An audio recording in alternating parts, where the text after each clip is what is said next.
இன்றைக்கான தேவ வார்த்தை, வாக்கு கொடுத்தவர் உண்மையுள்ளவர். இன்னைக்கு தேவனோட உண்மைக்காக அவருக்கு நன்றி சொன்னீங்களா?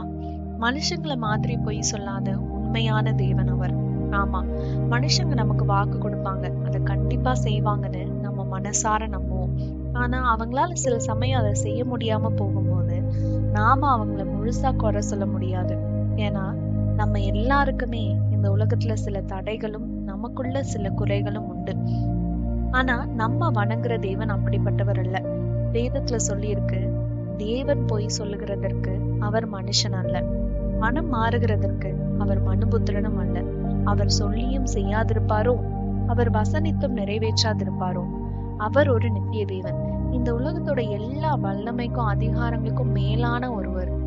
அவர்தான் எல்லாவற்றையும் படைத்தவர்.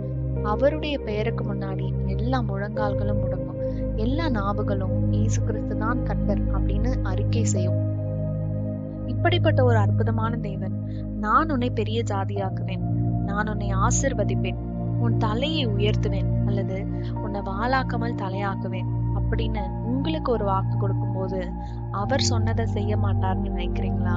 அப்படி கண்டிப்பா உங்களுக்காக அதை 100% செய்வார். ஏன்னா வாக்குத்தத்தம் பண்ணினவர் உண்மையுள்ளவரா இருக்கிறார் அப்படின்னு வேதம் சொல்லுது. அப்போ நீங்க என்ன செய்யணும்? நீங்க செய்ய வேண்டிய எல்லாம் ஒண்ணுதான், அவரை நம்பி அவர் சொல்றபடி நடக்கணும்.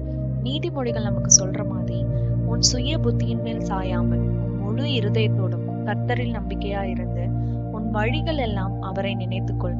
அப்பொழுது அவர் உன் பாதைகளை செவ்வைப்படுத்துவார். அவர் கொடுத்த வாக்கை காப்பாற்றுறது அவரோட வேலை, அவரோட கடமை.